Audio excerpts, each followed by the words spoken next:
it's Hailey, aka Hailey's Hobbies, and welcome back to my channel where I talk about my hobbies. Hello, hi. So we are back with a book video, which is really exciting. I haven't been reading a whole lot lately, hence why I haven't been doing like monthly wrap-ups in terms of books. Doing a master's and working, I don't know how people do it. I'm barely doing it, and like some people are working full-time and doing it, and I'm just working part-time, and I'm just like, how are you managing all this? Oh my gosh. So this video is my spring TBR video, so everything that I want to read in March, April, and May. That's kind of what I consider the spring months. It is currently the last week of February. It is February 27th, and so March is coming up, and I haven't been reading a whole lot, like I said. I've only read, I think, like 3 books this year so far, but I'm not like too stressed. I mean, I'm a little upset about it, but also I'm not like trying to be too stressed about it, because like reading is like for fun, you know? It's not about the numbers and all of that. Yeah, I don't know. I also just feel like it's representative of like my life and having like other hobbies as well, because like I knit a lot and like I have school and I have work, and so I can't always read. But I would like to spend less time on TikTok and swap that out for reading time, but sometimes I just want to like rot on my phone. But I am trying to get better about that. Anyway, so I'm going to take y'all through some of the books that I want to read this spring. I have 1, 2, 3, 4, 5, 6, 7 books here.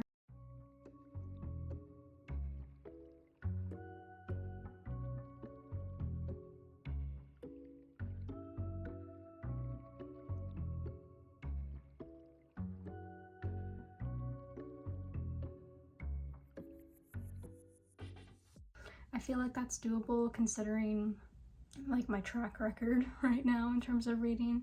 I don't think I'll get through all of these, or maybe I will, or maybe I won't, because I pick like something else because I'm in the mood for something else. Who knows? But yeah, let's go ahead and get started and like let's talk about them. So actually I'm currently reading 3 books and I'd like to finish these up soon. So the first book is The Count of Monte Cristo. I apologize for the shaky desk. I just realized how shaky it is. But the first book is The Count of Monte Cristo by Alexandre Dumas. I'm reading this alongside Emmy. I always say Emmy reads. Her name is Emma, but like I think her YouTube name is Emmy Reads. And Carolyn, and I think she's Carolyn Reads also. I'm currently about 200 pages in. I'm on page 206, and I'm loving this so much. As you can see, I've been tabbing the crap out of it, but I should be like 2/3 of the way through this book, so like on page like 900 I think, or 800. Yeah, I just haven't been picking it up. I love it though, I just haven't been in the mood to read it, so I might extend my reading of this through like April. Because I was going to read this for January, February, and March, but I don't think I can get through all of that in March unless I only read this in March. So yeah, so it may go into April, but that is totally okay. And honestly, maybe it'll go even farther. Maybe my classics book club kind of challenge for myself will not work out. I think I shared about that in my 24 books of 2024. I'm going to try and read like a classic every 3 months because I really enjoy classics and I'd like to read more of them. But clearly I just started off with a beast of a classic, so it might take me a bit longer than the 3 months that I allotted it. So yeah, but I would really love to read this. I'm obsessed with Edmund. I love him with all my heart, and I just want him to be happy. Why can't he be happy? So yeah, I read this in French class back junior year of high school, and we read a very much abridged version, and I don't remember anything that happens after a certain point. I don't want to spoil it. I mean, it's pretty like, I don't know if I'd consider it a major spoiler. I don't know, but like, I don't know how to describe it either in case you just want to go into this blind and you don't know anything about it. But there's like a certain event that kind of very quickly came about that I wasn't expecting it to come about so fast. When did it happen? Like, okay, so like, in my edition, is that 20? Chapter 20? Yeah, kind of around chapter 20. I didn't expect this event to happen so soon because I did read such an abridged version, and so now I'm like, what else is going to happen in this book? And I don't even remember anything else that happens after that chapter. So I'm like so confused what else is going to happen in this book. What's going to happen? So yeah, I'm very excited to keep reading it. I just need to like sit down and read it. I like to annotate it, which is why I think I don't typically pick it up, because like I have to get all my stuff out, and like it takes me a while to go through this. I read it very slowly, but I do really love it and I would like to continue reading it.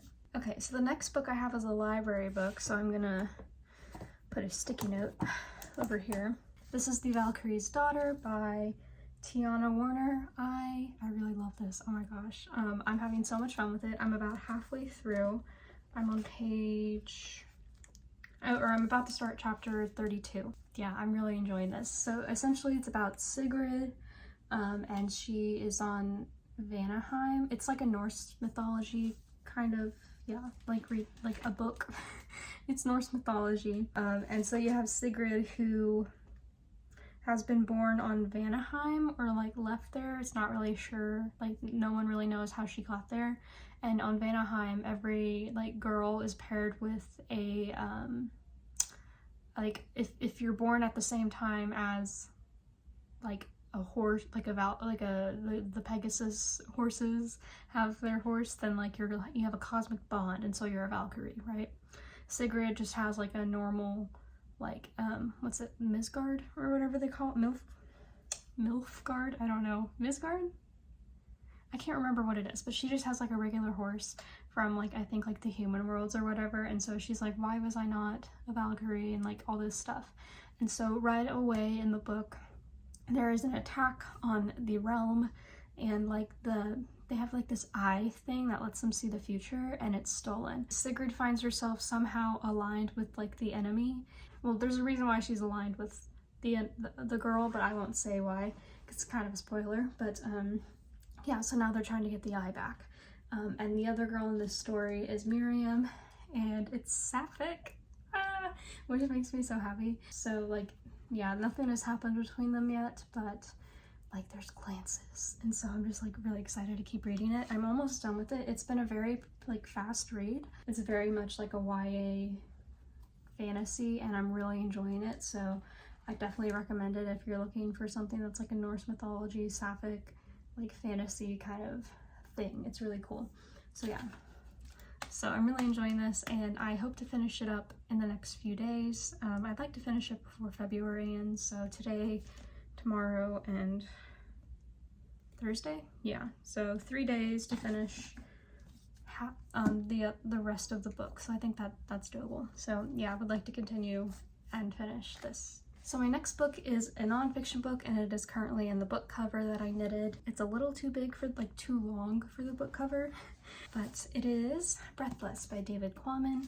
I really loved, if y'all remember, back in like May, I think, when I read Spillover, I was obsessed with it, and I really wanted to read his book about COVID. I think this is his newest book. I don't know. But I am currently, did I remove my bookmark? Where's my bookmark? Oh, I put my bookmark back up there. Okay, I don't know why. I'm not very far into this. I'm literally only on page 6, I think, on chapter 2. I'm probably just gonna start it over. But this is all about COVID, and like it's kind of like its origin and like its spread, and like the disease ecology, basically. I love disease ecology. I'm looking into like PhD programs for it, and so I really wanted to read this one. It also talks about the vaccine development as well. And I've learned a bit about the SARS. I've learned a bit about coronaviruses in my infectious disease course right now. I've learned about the SARS outbreak back in 2002, 2003, and that's where we have so much like research over that virus and why we were able to develop a vaccine so quickly, because the SARS outbreak in 2019 is like a different strain. So like you have SARS-CoV-1, and then this was SARS-CoV-2, and then all you had to do is just switch up the genetic makeup of like the vaccines or whatever. I don't know much about vaccine development. A lot of the times you can have like a weakened form of the virus. You can have like it's like called like a live attenuated virus, or you could have like a recombined like vaccine, recombinant vaccine. It's like I really wish that I could take a class on vaccines and like their development and stuff, but I don't think my master's offers that, but yeah, it's just really interesting. But so it has a bit about that, and so yeah, I'm very excited to read this. Okay, next book we have is another nonfiction, and it is a biography. So my not my local library, but a library that's a bit farther away that I go to study at sometimes has like some books for sale, like for like $1 or for like 25 cents. The paperbacks are 25 cents. And right as I was about to leave, I was like, I like to look at the books occasionally. And right as I was about to leave, I saw this one that said Madame Curie, and I was like, oh, wait a minute. And so yeah, this is a biography about Madame Curie by her daughter, Eve Curie. So yeah, I thought that was really cool. It talks about her life and kind of the science, and then also the relationship between, like, you know, her family and everything. And I really like this sentence on the back. It says, hers is a story of a simple, intense, and deeply humble woman to whom science brought a rich life and a happy marriage, and who gave in return the brilliance and devotion which won her the gratitude of mankind. So yeah, I don't know much about Maria Curie. I just know like radium. I think it's like x-rays is what she also did. I don't know. But I'm very excited to read this. I think this is really old because it says that it was first published in 1937, but I don't know how old this edition is. Almost 100 years old this biography is. So yeah, I'm very excited to read this. I don't know actually if I do want to read this, but maybe I'll try. Okay, so another book I have is another library book, and this is A Conspiracy of Truths by Alexandra Rowland. So basically you have Chant, and he's been arrested for witchcraft, and so he's trying to like protest his innocence, and he needs to like save himself, and so he will tell them a good story or die basically. And so then he's like, actually maybe I could like use this to my advantage. So I don't know, something about nations and stuff. I don't know anything about this, and it doesn't look like there are any chapters. I was like trying to read it, like the one chapter to see if I wanted to read it, and I was like, where does this end? So yeah, but I do think I would like to read it. I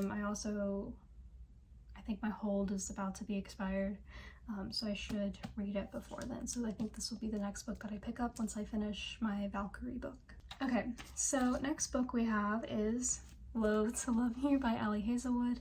I really loved Love Theoretically, and I really enjoyed The Love Hypothesis. Love Theoretically has been my fave so far, and Target was doing their buy 2 get 1 free book, and so I picked this one up as part of the get one free, so it was free.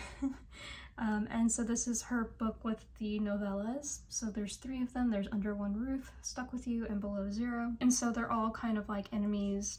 I hate saying enemies to lovers for like contemporary romances, because like to me enemies to lovers is like, I'm going to kill you, or like, you know, all that.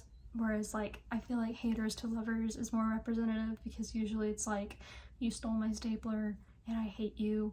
You know, it's not like you're my enemy, you know? So yeah, it's like a haters to lovers, and I'm excited to read it. I've seen that some people don't like it as much, I think, but I'm just here for a good time, so I think I will be.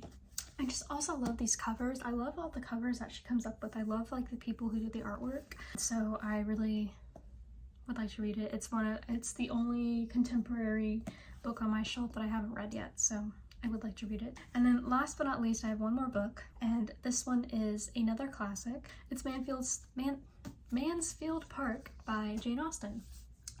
So this is my last Jane Austen of her like 6 major works. I have all of them right here, but they're covered up by these books. But I haven't read Mansfield Park yet. I don't know anything that it's about. And I'm thinking of just like not reading the inside cover and just going into it blind. I think that would be fun, because I did that with Sense and Sensibility, and I ended up loving Sense and Sensibility. It was like one of my favorite books that I read last year, and so I think I'd like to try that again. But I have heard some people say that they don't like Mansfield Park. I didn't like Northanger Abbey, and so that was like the Jane Austen I didn't like, and so I'm wondering if maybe like everyone averages it like 2 Jane Austens that they don't like. Yes, this is kind of like my April April, May, June classic that I want to read. However, it may become just May, June if I drag out Count of Monte Cristo for a little bit, which is fine. This is a lot shorter. And so these are all the books that I would like to read this spring over the next 3 months. We're gonna hope that I can do that. So yes, bit of a shorter video today. I hope you guys don't mind. Yeah, I'm just not reading as much, so there's no point in putting like 20 books on this list, but I do have 7, which I feel like is a good amount. So yes, anyway, I hope you guys enjoyed this video. Let me know what books y'all are planning to read in the spring. I'd really love to know. And let me know maybe a book that you're currently reading, how you're enjoying it.